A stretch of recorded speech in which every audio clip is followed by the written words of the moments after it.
Get on the ground now! Hands behind your head or we'll shoot! The scream ripped through the quiet Alabama morning like thunder, sharp and violent, making the still air tremble. Red and blue lights exploded across the grassy field as 3 police cruisers skidded into formation. Boxing Jordan Carter in, doors flew open, boots pounded gravel, and the sound of safeties clicking off filled the air like an execution line loading their rifles. Before we dive into this shocking story, tell me where you're watching from, hit the like button, and subscribe to the channel for more powerful stories just like this one. Now, let's begin. Jordan Carter stood frozen at the edge of his newly purchased 80-acre property, the weight of the moment pressing hard on his chest. His breathing slowed, steady but tense, his mind racing as he raised his hands slowly into the humid August air. The faint smell of damp earth mixed with the metallic tang of fear on his tongue, but his voice stayed calm.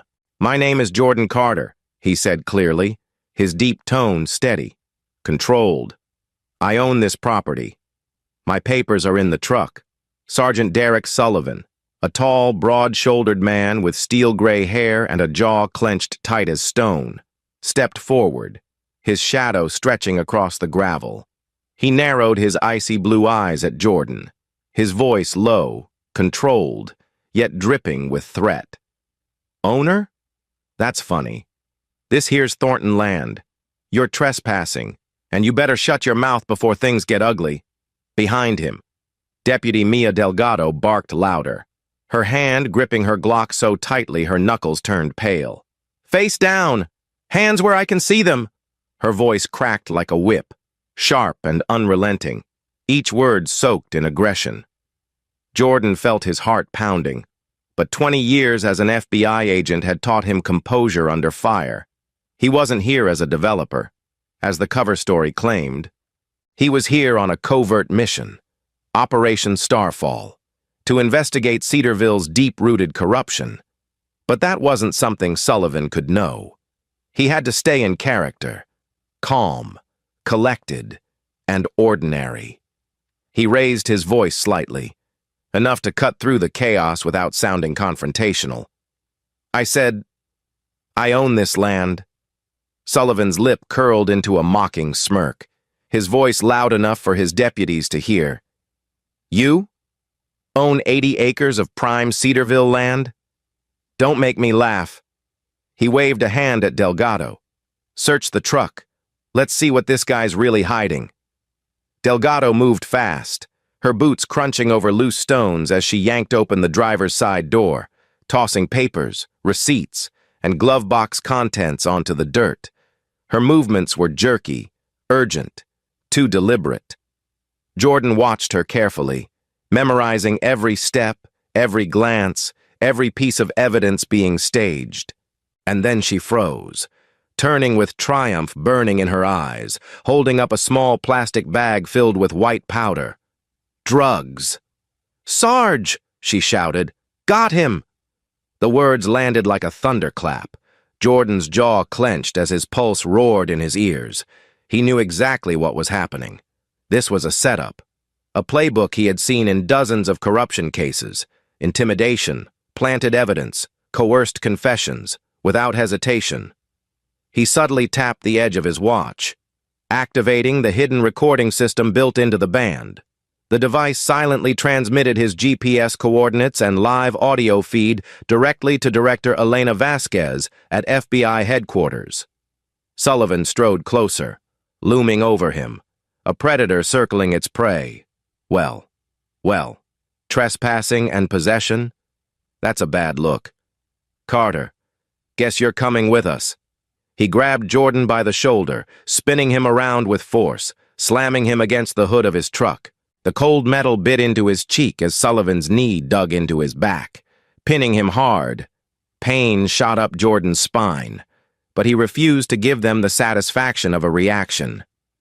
Delgado leaned close, her breath hot against his ear, her words a venomous whisper meant to wound. "Wrong town. Boy."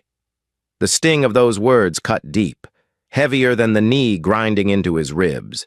because they weren't just personal. They carried the weight of history, of Cedarville's long, ugly shadow of racial injustice.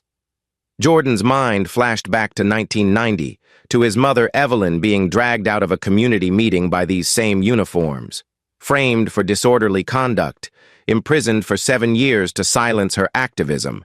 He had sworn then that no one would suffer like she did. Now, here he was, in the same town, on the same soil, facing the same system. He inhaled slowly, deeply, grounding himself, pushing past the rush of anger rising in his chest. He couldn't blow his cover. Not yet. "My papers are in the glove box," he repeated, his voice calm, unshaken, commanding without defiance. Sullivan ignored him, his grip tightening, his knee pressing harder into Jordan's back until the breath left his lungs. "Save it for the judge," Sullivan sneered. Lucas Hayes, the youngest deputy on the scene, stood a few steps back, hands trembling slightly as he watched the scene unfold. His Adam's apple bobbed nervously, sweat beading at his temple beneath his cap. He didn't speak, but Jordan noticed his shifting stance, the way his eyes darted between Sullivan and Delgado as if silently questioning everything happening around him. That told Jordan something important. Hayes wasn't fully on their side. Jordan filed it away, even as Sullivan yanked his arms roughly behind his back, cold cuffs biting into his wrists. Delgado stepped forward, holding up the plastic bag like a trophy. "This is gonna stick." "Carter," she said, her grin sharp and cruel. "We don't like outsiders here." Jordan said nothing. He didn't need to. Every second of this was being captured, transmitted, stored. Operation Starfall wasn't just about uncovering corruption anymore. This was personal. He glanced toward the tree line, just beyond his property line, where he had discovered military-grade surveillance equipment earlier that morning, hidden thermal cameras, motion sensors, tech far too advanced for any small-town department. Someone powerful was watching him, and he was standing right in the middle of their game board. Sullivan leaned down close, his voice low and threatening. "You want my advice? Carter, sell this land, leave Cedarville, or you're gonna end up buried under it." Jordan's breath came slow and steady. He didn't flinch, didn't speak, didn't give Sullivan a thing to work with.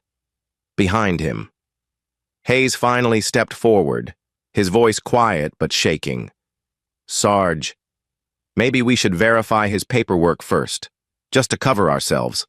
Sullivan shot him a glare sharp enough to cut glass. "Back in line." "Hayes," he barked, his tone loaded with authority. Hayes swallowed hard and obeyed, but his jaw tightened, another sign of cracks forming in the ranks. Jordan stored it all away. He would need Hayes later. As they dragged him toward the cruiser, Delgado leaned in one last time, her voice low, her tone mocking, almost playful. "Welcome to Cedarville, Mr. Carter. Hope you like our hospitality."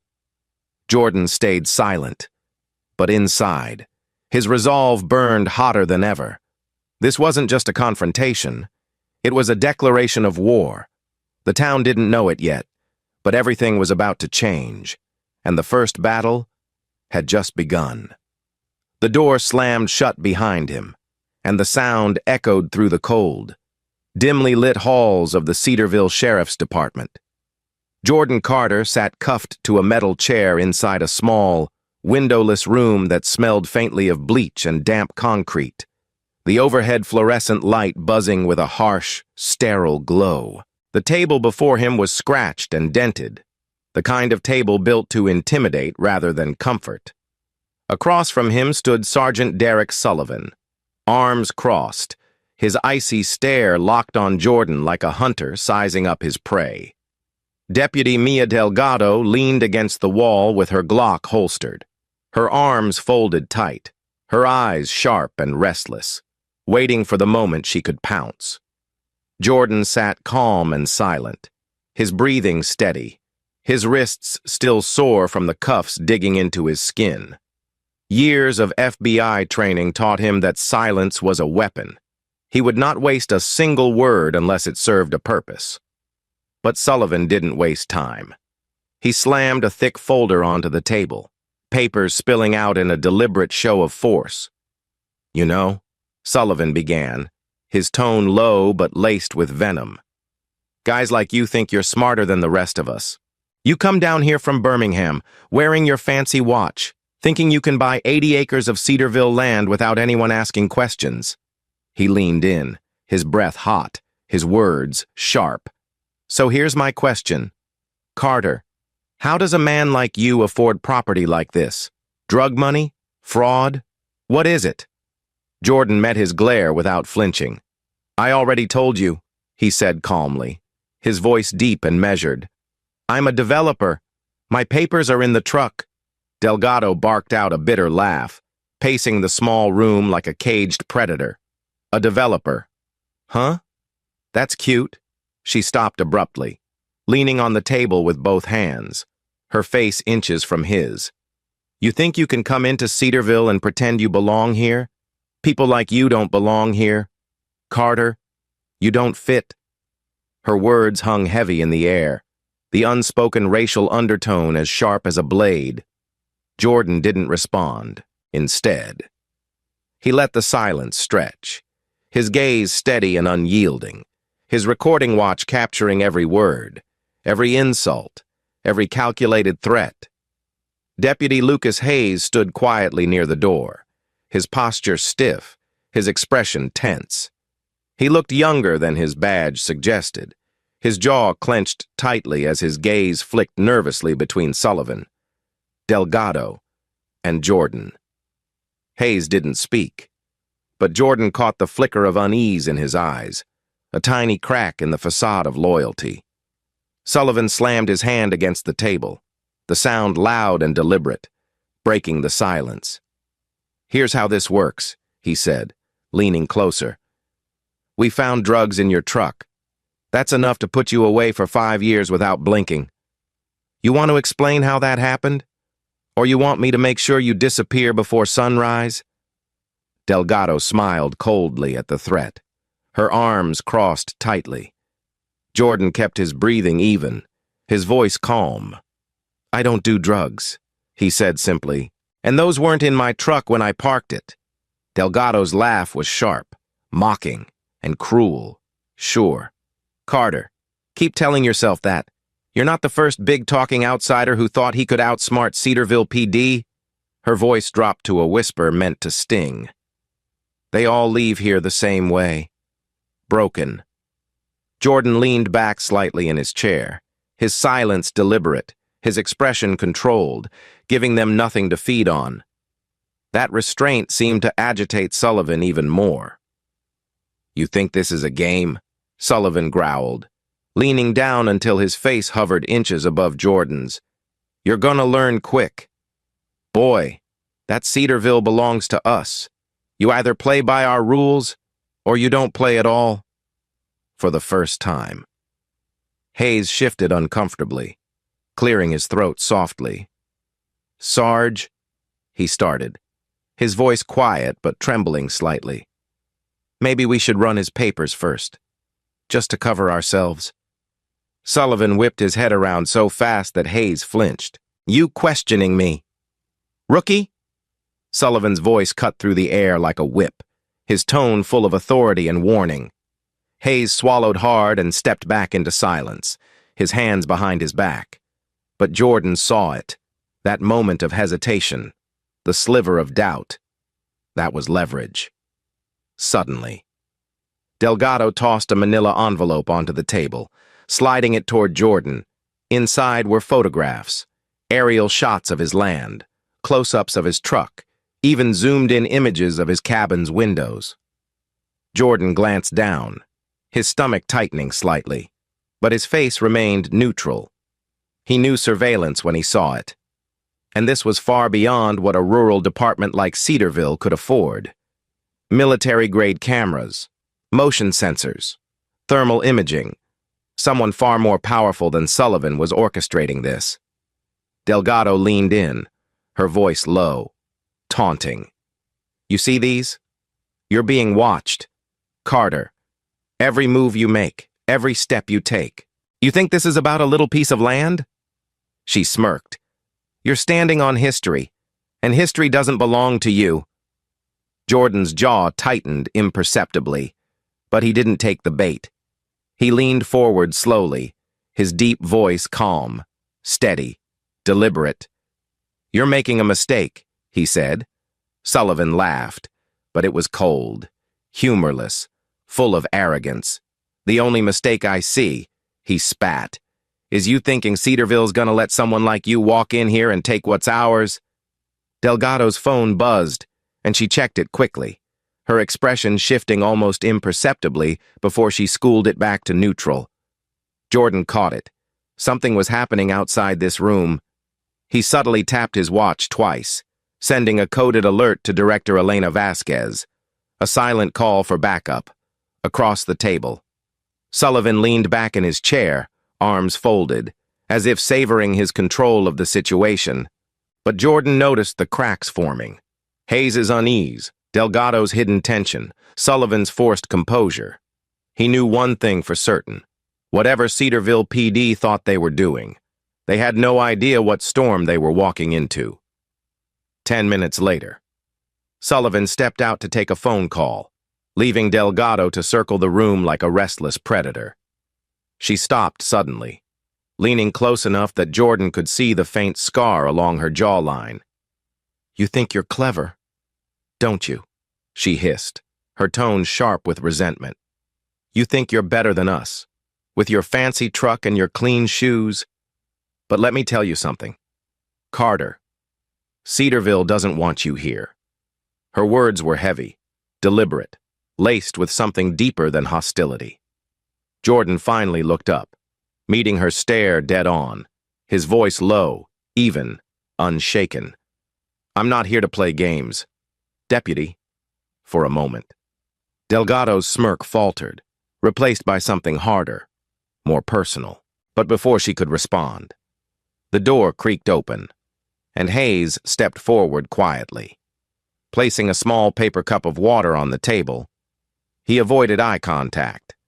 But as he set it down, he slipped a folded note beneath Jordan's hand so smoothly that Delgado didn't notice. Jordan kept his movements calm, casual, unfolding the note discreetly beneath the table, in hurried, messy handwriting. It read, "They're setting you up. Your prince triggered a federal alert. Be careful who you trust." Jordan folded the note, sliding it into his palm, his mind processing the meaning instantly. A federal alert. That meant Sullivan and Delgado knew more than they were saying. It meant they were scared, and scared people made mistakes. Delgado leaned forward again, her tone sharp. This doesn't have to get ugly. Carter, cooperate, and maybe we cut you a deal. Jordan let out the faintest breath of laughter, just enough to break the tension without provoking her. I'll pass, he said calmly, his gaze locked on hers. Delgado's lips thinned into a tight line, her jaw clenching hard, but she said nothing more. Outside the door, muffled voices rose suddenly, fast and sharp, the sound of urgency, of something unraveling. Jordan's watch vibrated softly. The coded signal returned. Backup was closer than they realized, and as Sullivan re-entered the room, face flushed with anger, Jordan knew this was far from over. This wasn't just a wrongful arrest. This was war, and the first shot had already been fired. The tension inside the interrogation room was suffocating, every second stretching longer than the last, when the hallway outside suddenly erupted with the sound of rapid footsteps and raised voices. Doors slammed, radios crackled, and a commanding voice cut through the chaos. "Federal agents! Everyone stay where you are!" The words hit like a thunderclap. Sergeant Derek Sullivan whipped his head toward the door, his face hardening into disbelief. But before he could react, the heavy steel door burst open and Director Elena Vasquez stepped in, her black FBI jacket catching the glare of the overhead lights. Behind her, 4 armed federal agents swept into the room with precision, rifles raised but steady, their movements crisp and controlled. Elena's voice was sharp, cold, and unwavering as she locked eyes on Sullivan. "Step away from Special Agent Jordan Carter. Now." The silence in the room was deafening for a moment, broken only by the buzz of the old fluorescent light above. Sullivan's jaw worked as if grinding steel, his hand instinctively reaching toward the radio clipped to his vest before he caught himself. "What the hell is this?" he growled, his voice tight but shaky under the weight of her authority. "This man is under arrest for trespassing and drug possession." Elena didn't flinch, her gaze cutting through him like glass. "This man," she said, her voice low but carrying the full weight of federal power, "is Special Agent Jordan Carter, badge number 92741, assigned to Operation Starfall, a federal investigation into widespread corruption within Cedarville's Sheriff's Department." Her words hung in the air like a bomb detonating in slow motion. Delgado stiffened, her face blanching as her hand dropped from her holster. Hayes, standing in the corner, froze entirely, his breathing shallow, eyes darting between Jordan and Elena like someone watching the ground crumble beneath his feet. Sullivan tried to regain control, squaring his shoulders as his voice rose, his anger spilling through clenched teeth. "That's a lie. He's no agent. He's a damn trespasser, and we've got evidence to prove it." Elena stepped forward slowly, her boots striking the concrete floor with deliberate force, stopping just inches from Sullivan. "You planted drugs in his truck, forged a false trespassing report, and held a federal agent without notifying the Bureau. Do you understand what that means?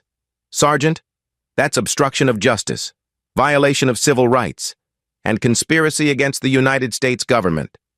Her words sliced clean and merciless, stripping away the illusion of control Sullivan had been clinging to. The agents fanned out across the room, two taking positions near Delgado, one near Hayes, and the last by the door. Jordan finally stood, the cuffs still on his wrists, but his posture unbroken, his gaze steady as he spoke for the first time since the FBI arrived. "Remove these cuffs," he said quietly but firmly, his deep voice carrying authority Sullivan couldn't ignore. For a moment, Sullivan hesitated, his pride warring with reality, until Elena's sharp command snapped him back. "Now." "Sergeant." Delgado stepped forward reluctantly, pulling the key from her belt and unlocking the cuffs, her movements stiff and mechanical, her jaw tight with frustration. Jordan rubbed his wrists briefly, ignoring the sting, and stood tall, his presence filling the small room. "Thank you," he said, his voice low but controlled, then turned his attention back to Sullivan. "For 24 months. We've been investigating your department, civil rights violations, land grabs, false arrests, and now you've handed us evidence on a silver platter." Sullivan's face flushed crimson, veins bulging at his temples, but before he could respond, Elena gave a quick hand signal, and one of her agents stepped forward, placing a warrant on the table. "By federal order," Elena announced, her voice ringing with finality. "We are seizing this facility's servers, case files, and evidence lockers effective immediately." The impact of her words rippled through the room like an earthquake. Delgado's bravado cracked. Her hands trembled slightly as she stepped back. Hayes exhaled slowly, almost imperceptibly, as if relieved. Outside in the hallway, voices rose in confusion as federal agents began flooding the department, securing offices, removing hard drives, and confiscating documents. The old building vibrated with tension, its walls bearing witness to decades of corruption finally being ripped open. Jordan glanced at Hayes, locking eyes with him briefly, catching the flicker of conflict behind them, guilt, fear, but also a sliver of hope. He filed it away. Hayes would be important later. Turning back to Elena, he spoke in a low tone meant only for her ears. "They found surveillance on my land," he said, his voice steady but heavy. "Military grade, thermal sensors, motion triggers. That's not local law enforcement. Elena's sharp eyes narrowed instantly, her jaw tightening. Then someone's feeding them resources, she replied under her breath. We need to know who... Her gaze shifted back to Sullivan, her voice rising again. Sergeant, you're suspended effective immediately, pending federal investigation. Deputy Delgado, same goes for you. If either of you interferes, you'll be in federal custody by sundown. Delgado bristled, her face hardening. You can't just waltz in here and shut us down, she snapped, but her voice faltered halfway through, betraying the uncertainty behind her defiance. Elena stepped closer, her tone sharp and cold. Watch me, with those two words. Delgado fell silent, her fists clenching tightly at her sides. The chaos outside escalated as more federal agents moved through the station, collecting boxes of files, hard drives, and internal reports. The sounds of drawers slamming and computers shutting down echoed like the death rattle of a regime long overdue to fall. Jordan finally addressed Sullivan again, his voice calm, controlled, and deliberate. For years, you've terrorized families in this county. You've planted evidence, seized homes, destroyed lives, all to line the pockets of people hiding behind power and privilege. That ends today. Sullivan's jaw clenched so tight it looked like it might shatter, his silence heavier than any denial he could offer. Hayes shifted slightly at the door, his voice soft, almost hesitant. Sir, he said quietly, looking at Jordan. What happens now? Jordan turned toward him, his expression softening just slightly as he responded. Now, he said slowly, his deep voice carrying across the room with measured weight. Now the real investigation begins. Elena nodded in agreement, already flipping open a secured tablet, pulling up files as she gave rapid instructions to her agents. Secure the evidence lockers, pull their last 6 months of arrest reports, and I want an immediate trace on the surveillance tech found on Carter's property. Somebody outside this county is bankrolling this operation. Delgado stiffened at that, her eyes darting instinctively toward Sullivan, whose face remained stone cold but betrayed a flash of something Jordan didn't miss. Fear.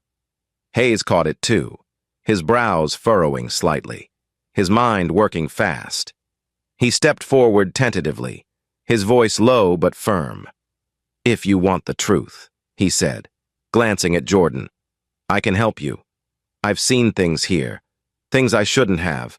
Files, sealed reports, meetings at the Cedarville Golf Club after hours. It's bigger than you think. Jordan studied him carefully, his expression unreadable but his mind racing. Here was the opening he'd been waiting for. Then we'll talk, Jordan said simply, giving Hayes a small nod. Elena turned back toward Sullivan, her voice razor-sharp. Consider this your last warning. Sergeant, cooperate, or I will personally ensure you spend the rest of your career behind bars. Sullivan didn't respond. He simply stood there, rigid and silent, his authority stripped away, his empire collapsing brick by brick. Jordan took one last look around the room, his gaze lingering on Delgado's clenched fists, Hayes's conflicted face, and Sullivan's tightening jaw. He knew then that this was only the beginning. Beneath the surface, something bigger, darker, and far more dangerous was waiting. And as Elena placed a reassuring hand on his shoulder, Jordan made a silent promise to himself, no matter how deep the corruption went, no matter how powerful the forces behind it were, he would burn it all down to the ground if that's what it took to bring Cedarville justice. The sun was beginning to set over Cedarville as Jordan Carter sat in a quiet back room of the FBI's temporary command post. His sleeves rolled up, a stack of confiscated files spread out in front of him, his jaw tight as he scrolled through names, dates, and forged signatures that tied everything together like threads in a dark web. Operation Starfall had cracked open the first layer of Cedarville's corruption. But what Jordan was seeing now was worse than he ever imagined. Dozens of arrests, Hundreds of property seizures, entire neighborhoods stripped from Black and Latino families under fabricated charges, forced into selling land to Cedarville Development Company at a fraction of its worth. Deputy Lucas Hayes sat across from Jordan, his face pale but determined, leaning forward as he pointed to a map pinned to the wall. "These are all the properties seized in the last 5 years," he explained, his voice low and tense, tracing a finger along clusters of red marks spreading across Cedarville like an infection. 90% of them were taken after arrests on bogus charges: resisting, possession, trespassing. Every single one of them went through Sullivan's desk. Jordan studied the map carefully, his sharp eyes narrowing as the pattern emerged. The properties formed a near-perfect ring around a massive 400-acre plot, the kind developers salivated over. "And all of this," Jordan muttered, tapping the center of the map, "feeds straight into the Cedarville Development Company." Hayes nodded grimly. "Which," he added, glancing around to make sure no one was listening, "isn't actually run by the Thorntons like everyone thinks. It's owned by Mayor Lawrence Bennett's brother-in-law. They've been laundering everything through shell companies." Jordan leaned back slowly, his jaw tightening. Memories of his mother Evelyn flashing through his mind. Her wrongful arrest 35 years ago. The night she was dragged out of a community meeting in handcuffs for daring to challenge Cedarville's land policies. He had always suspected there was more to it. But seeing the proof on paper sent a wave of cold fury through his veins. "This isn't just corruption," Jordan said, his voice low and deliberate. "This is organized crime hiding behind government seals." The door creaked open suddenly, and investigative journalist Isabella Morales stepped inside, holding a thick folder stuffed with documents. Her dark hair was tied back loosely, her face drawn but fierce, carrying the weight of years spent fighting this battle alone. "I've been waiting for this moment," she said, placing the folder on the table with quiet determination. 8 years of evidence, wrongful arrests, court transcripts, confidential memos. I've been digging into Bennett and Sullivan since the day they shut down my first story. She pulled out a stack of photos and laid them flat, revealing surveillance shots of private meetings at the Cedarville Golf Club, Bennett, Sullivan, and several local judges seated together, shaking hands with developers over glasses of bourbon. Jordan leaned forward, scanning the images, his voice calm but edged with steel. "Who took these?" Isabella glanced at Hayes, his predecessor. "Deputy Tomlin. He tried to expose all this back in 2018. Hayes looked down, guilt shadowing his features. "Tomlin was fired," he said softly, "and 2 weeks later, he accidentally drowned at Lake Cedar." The silence in the room deepened, broken only by the hum of old ceiling fans spinning lazily overhead. Jordan inhaled slowly, steadying himself as he processed the scale of what they were uncovering. "They killed him," he said flatly, his voice heavy but certain. Isabella nodded faintly, and he wasn't the only one. She opened another folder, revealing a list of names: community activists, attorneys, small business owners, all tied to Cedarville's land disputes, all victims of accidents or forced relocations. Jordan's knuckles whitened around the edge of the table, his jaw locking tight. "They've been cleaning house for decades," he said, his voice low, dark, resolute. Hayes shifted uncomfortably, rubbing the back of his neck, his voice quiet but firm. "And now they're after you. Agent Carter. I overheard Sullivan on the phone with Bennett before the raid. They were talking about staging a car accident, making it look like you lost control on Highway 17. Jordan leaned forward, his deep voice cutting through the room like a blade. "Did Delgado know?" Hayes hesitated for a moment, then nodded slowly. She suggested hiring outsiders, people who couldn't be traced back to Cedarville PD. Jordan's chest tightened, but his face remained unreadable as he exchanged a glance with Isabella. She understood immediately. pulling out her phone and forwarding a file to Elena Vasquez. Within seconds, Elena's voice came through Jordan's earpiece, calm but sharp. "We've got it. Carter, Rico just signed off on expanding the investigation. Bennett, Sullivan, Delgado, Cedarville Development, and their financiers. We're going after all of them." Relief flickered briefly across Jordan's face, but he quickly buried it beneath the weight of what was coming. This wasn't over. Not even close. He leaned back in his chair, exhaling slowly, his voice steady as he spoke to Hayes and Isabella. "This changes everything," he said, "but it also makes them desperate. If they think they're losing control, they're going to make mistakes, and that's when we'll bring them down." Isabella leaned forward, her voice sharp with determination. "I've got a contact inside the county clerk's office. She's been hiding sealed records for years. Property transfers, tax write-offs. If we get those, we'll have proof Bennett's been funneling money through offshore accounts," Hayes added quickly. "And there's something else. I've seen unmarked vans dropping crates off at Sullivan's farm. No plates, no paperwork. Whatever's in those crates, it's not for the department." Jordan's sharp gaze locked on him instantly. "You can take me there?" Hayes nodded once. "Tonight." Jordan turned to Isabella. "Get a team ready.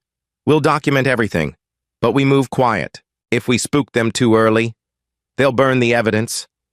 Isabella smirked faintly, a glimmer of fire in her tired eyes. "Trust me, I've been waiting 8 years for this. I'm not about to mess it up now." At that moment, Jordan's phone buzzed on the table, a new message flashing across the encrypted screen. The number was unknown, but the message was short and chilling. "Bennett knew your mother. He ordered her arrest." Jordan froze. His breath caught in his chest as the weight of those words hit him like a freight train. Isabella noticed his reaction immediately. "What is it?" she asked softly, leaning closer. Jordan didn't answer right away, his hand tightening around the phone as his mind reeled. He thought of Evelyn Carter, her soft voice in the nursing home, the way she still winced when she spoke about 1990. All these years, he had blamed the deputies. He had blamed Cedarville PD. But now, standing at the center of this storm, he saw the truth for the first time. Bennett wasn't just part of the system that framed her. He was the architect. Slowly, Jordan placed the phone face down on the table, his expression hardening like steel, his voice low and controlled, but carrying the weight of a man who had just found a deeper purpose. "It's personal now," he said quietly, almost to himself. Isabella reached out, touching his arm gently, her voice steady. "Then we make sure they never hurt anyone else again." Jordan nodded once, his resolve solidifying, his mind already forming the next move. "Tonight," he said firmly, turning to Hayes, "we hit Sullivan's farm, quietly, no mistakes." Hayes straightened, his expression hardening with determination. "I'm with you." Isabella grabbed her camera bag, slinging it over her shoulder, her voice low but fierce. "Let's burn this empire to the ground." Jordan stood, towering over the table, his shadow stretching long across the floor, his voice deep, calm, and relentless. Bennett built his power on lies, fear, and blood. We're about to take all of it away. As the last light of day faded from the windows, the three of them walked out together, their steps quiet but purposeful. The storm was coming, and Jordan Carter was done playing defense. Cedarville thought it had buried its sins, but tonight, the digging would begin. The night was thick with tension, the air heavy and still as Jordan Carter drove slowly down the winding road toward Cedarville Golf Club, headlights cutting through the darkness, every turn carrying him closer to the trap he had set. Hours earlier, he had leaked a piece of bait through a carefully staged conversation, letting it slip where Sullivan's informants could hear. Jordan was planning to build 250 affordable housing units on his 80-acre property, a move that would cripple Cedarville Development Company's $350 million land monopoly, as expected. Mayor Lawrence Bennett panicked and called an emergency meeting at the private golf club, gathering his inner circle, Sergeant Sullivan, Deputy Delgado, County Assessor Richard Vaughn, and 2 developers whose names appeared in offshore accounts tied to Bennett's shell companies. But this time, the meeting wasn't private. Hidden a quarter-mile away, FBI surveillance vans sat in total darkness, their antennas raised, recorders live, and cameras trained on the clubhouse windows, inside Jordan's SUV. Deputy Lucas Hayes sat silently in the passenger seat, checking his wire for the 10th time, his breathing shallow, his palms slick against his jeans. "You're sure this is going to work?" Hayes asked quietly, his voice barely above a whisper. Jordan's deep, steady tone filled the silence like steel. "It has to," he said calmly, eyes locked on the road ahead. "They're going to incriminate themselves tonight. Just stick to the plan, in the back seat." Investigative journalist Isabella Morales adjusted her small hidden camera, her face set with quiet determination, her heart pounding so hard she felt it in her throat. This was the moment she had been chasing for 8 years, the night everything came to light. As they pulled into the shadow of a grove near the club, Jordan killed the engine and turned to Hayes, his voice low but commanding. "You walk in like you belong there," he said firmly. "Don't overplay it. You're a loyal deputy who just wants to stay on their good side. Keep your head down, listen more than you speak, and whatever you do, don't let Delgado suspect you're wired." Hayes nodded, swallowing hard, his Adam's apple bobbing. "Got it," he said. Though his voice betrayed the tremor beneath his resolve, Jordan leaned forward, his dark eyes locking with his. "Hayes, you can still walk away right now. No one would blame you." Hayes shook his head instantly. "No," he said, his voice steadier this time. I'm not letting them destroy more lives." A small flicker of pride crossed Jordan's face, but it vanished as quickly as it came. This wasn't about heroics. It was about survival. Hayes stepped out of the SUV, pulling his cap low over his brow, and made his way toward the clubhouse entrance where 2 armed security guards stood watch. Inside, the golf club's private lounge was dimly lit, the smell of expensive cigars and whiskey hanging heavy in the air. Bennett sat at the head of a polished mahogany table, his tailored navy suit pristine, his gold cufflinks gleaming softly under the warm light. His expression was sharp, calculating, his eyes cold as steel. Sullivan leaned back in his chair across from him, arms crossed, while Delgado paced slowly near the bar, sipping bourbon, her hand resting casually near her holstered Glock. Hayes entered quietly, nodding respectfully as he took a seat near the far end of the table, pretending to be invisible. Bennett's voice carried over the low hum of murmurs, deep and authoritative. "Carter's move puts everything at risk," he said sharply, setting down his glass. "If he builds those units, property values plummet. Our investors pull out. The entire project collapses." Sullivan leaned forward, his voice low and gravelly. "Then we take him out of the equation before he gets started." Delgado smirked slightly, swirling the amber liquid in her glass as she spoke. "We could stage another bust," she suggested casually. "Same playbook as before. This time, we make it stick." Bennett shook his head slowly, his tone cold and precise. "No, it needs to be permanent. No loose ends. We make it look like an accident." Hayes forced himself to stay still, his pulse hammering in his ears as he shifted slightly, trying to steady his breathing. Bennett continued, his voice dropping lower, deadlier. "Highway 17 has no cameras. We stage a blowout. Car flips into the ravine. Done." Isabella's camera captured every word from outside through a long-range mic. Jordan's jaw tightened as he listened through his earpiece, his hand gripping the steering wheel until his knuckles turned white. He turned to the FBI tactical commander seated beside him. "We've got them," Jordan whispered. "Stay on standby. Inside." Sullivan frowned slightly, his voice betraying an edge of unease. "And what if he survives?" Bennett's icy gaze cut across the room. "He won't." Silence followed his words, thick and suffocating. Hayes swallowed hard, his throat dry. But Delgado broke the tension with a quiet, almost playful chuckle. "Guess Carter picked the wrong town." The room erupted in dark laughter, except Hayes, who kept his head down, silently begging his wire to hold steady. Outside, Isabella glanced at Jordan, whispering urgently, "We've got enough. We should move now."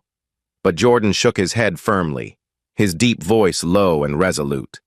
"Not yet. We get the ringleader admitting it. Bennett needs to put himself on the hook, back inside." Bennett leaned forward, resting his forearms on the table, his voice carrying a finality that sent a chill through Hayes's bones. "Sullivan, you handle Carter. Delgado, you line up the outsiders. No ties to Cedarville. No mistakes this time." Hayes dared to glance up briefly, catching Sullivan's slight nod of agreement, Delgado's cruel grin, and Bennett's calm arrogance as he poured himself another drink. That was the moment Jordan's voice came softly over Hayes's earpiece. "Step outside. Now." Hayes exhaled slowly, rising carefully from his chair, mumbling something about checking security before slipping quietly out into the hallway, the moment the heavy door closed behind him. Jordan emerged from the shadows with 2 FBI agents at his back, his presence commanding, his expression carved from stone. Hayes froze for half a second, stunned by the sudden shift from hunter to hunted, then followed Jordan's signal as they approached the lounge. Inside. Bennett raised his glass to his lips, completely unaware of the storm about to crash through his empire. The door burst open. "FBI!" Elena Vasquez's voice thundered like a shotgun blast as agents poured in, weapons drawn, red laser sights dancing across the walls. "Hands where we can see them! Now!" Chaos erupted instantly. Chairs scraped against the polished floor, glasses shattered, and Sullivan shot to his feet, his hand instinctively moving toward his belt before 3 rifles locked onto him. Delgado raised both hands slowly, her smirk gone, her composure cracking for the first time. Bennett stood frozen, his face pale but his voice sharp with authority. "This is outrageous. You have no jurisdiction here." Elena strode in, her presence radiating command, federal corruption, racketeering, conspiracy. "Trust me, Mr. Mayor. We have jurisdiction." Jordan stepped forward from behind her, his deep voice steady, calm, and final. "This ends tonight." Bennett's jaw tightened, his defiance waning as agents seized his phone, tablet, and documents from the table. Sullivan glared at Jordan, his cold blue eyes filled with venom, but said nothing as handcuffs clicked around his wrists. Delgado didn't resist, but her whisper carried across the silence as she passed Jordan. "Bennett feared you," she said softly, almost with bitter amusement. "Because of your mother." She knew too much. Jordan's heart tightened at her words, but his face remained unreadable, his voice steady as he watched the 3 of them taken into custody. "You'll answer for every life you've destroyed," he said quietly. Bennett turned his head slightly, his voice low but sharp as a blade. "You think this ends with me? Carter? You have no idea how deep this goes." Jordan didn't flinch. "Then I'll keep digging," he said, his tone flat, absolute, as the agents escorted Bennett, Sullivan, and Delgado out of the building. Isabella lowered her camera slowly, her voice low with awe. "You just took down half the power structure of this county," she whispered. Jordan's gaze stayed fixed on the dark road beyond the windows, his jaw tight, his deep voice steady as he answered. "Not yet. This was just the front line. The real war starts now, 8 months later. The federal courthouse in Birmingham stood like a monument to justice, its marble steps crowded with reporters, flashing cameras, and protesters holding signs demanding accountability inside the packed courtroom. Silence reigned as the trial against Mayor Lawrence Bennett, Sergeant Derek Sullivan, Deputy Mia Delgado, and 6 other co-defendants reached its climax. For many, this case was about corruption, power, and greed. But for Jordan Carter, seated at the prosecution's table in a crisp navy suit, it was personal. This was about his mother, Evelyn Carter, about her stolen dignity, and about every family Cedarville had crushed under decades of systemic abuse. Judge Clara Thompson, a respected federal judge from Montgomery, presided from the bench with sharp, steady authority. Her piercing gaze swept the room, commanding silence without a word. At the prosecution's table, U.S. Attorney Adriana Lopez organized a stack of documents, her calm demeanor hiding the intensity behind her dark eyes. After 18 years of prosecuting corruption cases, this was one of the biggest battles of her career. Across the aisle, Mayor Bennett sat rigid in his tailored gray suit, his silver hair immaculate but his complexion pale. Gone was the arrogance that once defined him. In its place was a cold, tight expression betraying the weight of the charges. Beside him, Sullivan's pale blue eyes darted nervously across the jury box, while Delgado leaned back in her chair, arms folded, her jaw set in stubborn defiance. The defense attorneys whispered frantically among themselves, their strategy unraveling under the mountain of evidence collected by Operation Starfall. The first witness called was Isabella Morales, the investigative journalist whose 8 years of relentless digging had laid the groundwork for the case. She walked to the stand with quiet confidence, raising her right hand to swear the oath, her voice steady as she told the jury how she had tracked Cedarville Development Company's financial ties. This was never just a local project, Isabella said, her tone clear and composed.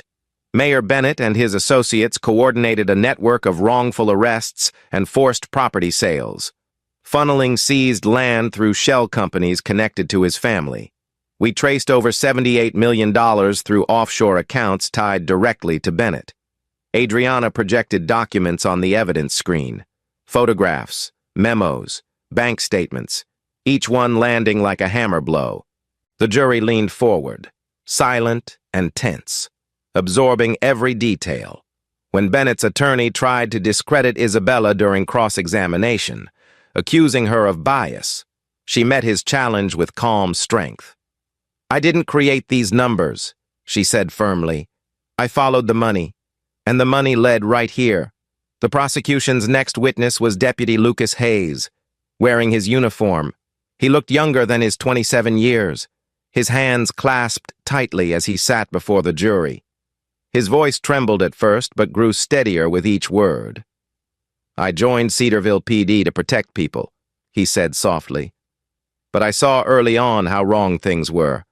Sullivan and Delgado planted drugs, fabricated charges, and used intimidation to force families off their land. I was ordered to participate, but when I realized how deep it went, I couldn't stay silent anymore." He described late-night meetings at the Cedarville Golf Club, the conversations where Bennett plotted to expand his land empire, and how he secretly wore a wire the night Bennett ordered a staged accident to eliminate Jordan Carter. As Hayes spoke, Sullivan stared at him with cold fury. Delgado shook her head in disbelief, and Bennett sat motionless, his jaw clenched tightly. But the damage was done. Then came the moment everyone had been waiting for. Adriana called Jordan Carter to the stand. The room hushed instantly as he rose from his seat and walked to the witness chair, his presence commanding without a single word. After swearing the oath, he sat tall, his deep voice steady as Adriana began. "Agent Carter, as the lead investigator on Operation Starfall, can you explain why this case is personal for you?" Jordan's gaze swept the courtroom, pausing briefly on his mother, Evelyn seated in the front row, her frail hands clasped tightly, tears welling in her eyes. He drew a slow breath, his words measured but heavy with emotion.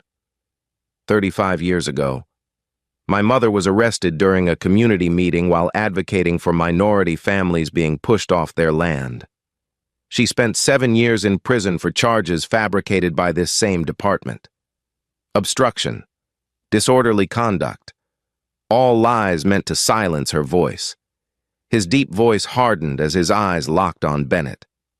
I became an FBI agent because of what happened to her, and during this investigation, I discovered that her arrest wasn't random, it was ordered by Mayor Lawrence Bennett. A wave of gasps rippled through the courtroom. Evelyn lowered her head, her shoulders trembling as silent tears streamed down her face. Bennett shifted uncomfortably in his chair, his composure cracking for the first time as murmurs filled the gallery. Adriana guided Jordan through his testimony, detailing months of investigative work, the planted drugs on his truck, the military-grade surveillance equipment found on his property, the financial trail connecting Cedarville Development Company to offshore accounts, and the wiretap recordings capturing Bennett authorizing his accidental death. The defense tried to paint Jordan as a man seeking revenge, but his response was calm, clear, and devastating. "This isn't about revenge," he said firmly. "This is about justice. The evidence speaks for itself. Over 3 grueling weeks, jurors listened to witnesses recount their nightmares, families evicted under false pretenses, small business owners stripped of their properties, children forced to sleep in cars after losing their homes. One elderly veteran broke down on the stand as he described being jailed on false charges so his land could be seized for pennies on the dollar. Each testimony layered another brick onto the mountain of evidence. By the time Adriana delivered her closing argument, the weight of truth was overwhelming. "This case," she said, her voice rising with quiet power, "isn't just about corruption. It's about dignity.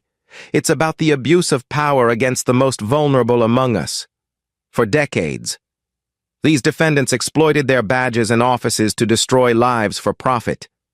Today, you decide if Cedarville belongs to them, or if it belongs to justice."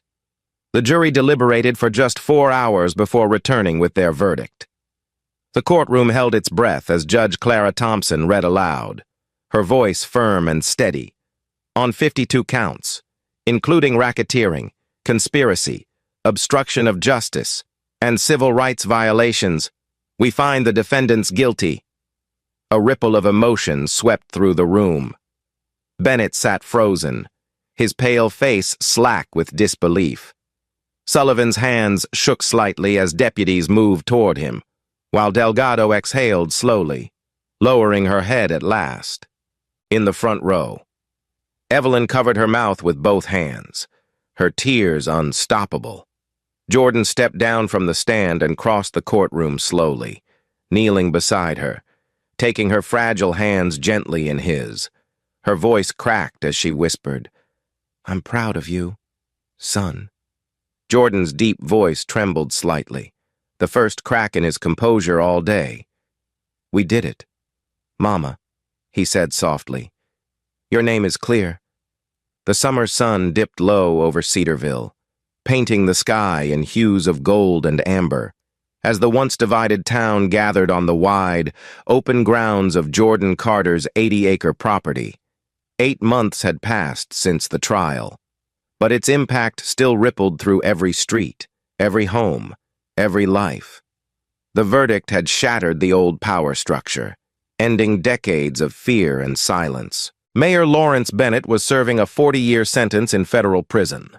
Sergeant Derek Sullivan and Deputy Mia Delgado were behind bars for civil rights violations, and the Cedarville Development Company had been dismantled entirely, its assets seized and redistributed to families who had been wrongfully stripped of their land. But for Jordan, justice wasn't about punishment. It was about healing. That's why. On this warm afternoon, Hundreds of Cedarville's residents stood beneath a white canopy as Jordan stepped up to the podium, the breeze tugging lightly at the edges of his navy blazer, his deep voice steady as it carried across the crowd. "Today," he began, pausing to meet the eyes of those gathered before him, "isn't about what was taken from us. It's about what we're building together." A murmur of quiet agreement swept through the audience. Faces old and young turned toward him with hope glimmering where fear used to live. Behind Jordan stood a tall white banner with bold black lettering, the Carter Community Center, where there had once been silence, neglect, and intimidation. A new vision now rose from the very land Cedarville's leaders had tried to steal, the center.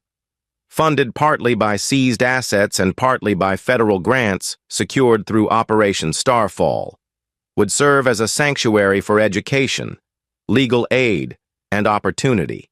Inside its walls, families could access free legal counseling, small business workshops, and youth mentorship programs designed to break cycles of poverty and discrimination. And in the heart of the complex, a small memorial garden bore plaques engraved with the names of every family once targeted by Cedarville's corrupt network, a permanent reminder that their suffering had not been forgotten. Isabella Morales stood off to the side, camera in hand, recording the historic day for her upcoming documentary about the investigation. She caught Jordan's profile as he gestured to the crowd, his deep voice resonant and full of purpose. "For too long," he said, "this town belonged to a few who used fear to control the many. But Cedarville isn't theirs anymore. It's yours. It's ours." The crowd erupted into applause, the sound rising like a wave of collective relief and triumph. Near the front, Evelyn Carter sat in a wheelchair, her frail hands folded in her lap, tears glimmering in her eyes as she watched her son reclaim the dignity she had fought for decades earlier. Jordan glanced her way briefly, his expression softening before he continued. 35 years ago, my mother stood against this system and paid a price no one should ever have to pay. Today, we honor her courage, and the courage of everyone who refused to be silenced." A hush fell over the crowd as Jordan's words carried across the open field, their weight settling into the hearts of those listening. For many, this was the first time they felt truly seen. Children sat on their parents' shoulders, waving small flags printed with the center's logo, while older residents clasped one another's hands tightly, some openly weeping, as the ceremony continued.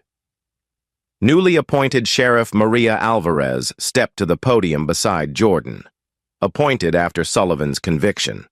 She had spent the past 6 months rebuilding the Cedarville Sheriff's Department from the ground up, replacing corrupt leadership with officers committed to transparency and accountability. Her voice rang clear as she addressed the crowd. "We've reduced wrongful arrests in Cedarville by over 80%, she said proudly.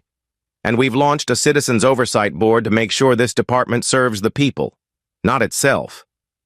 Applause rolled through the crowd again, louder this time, a testament to the sweeping changes already reshaping Cedarville's future.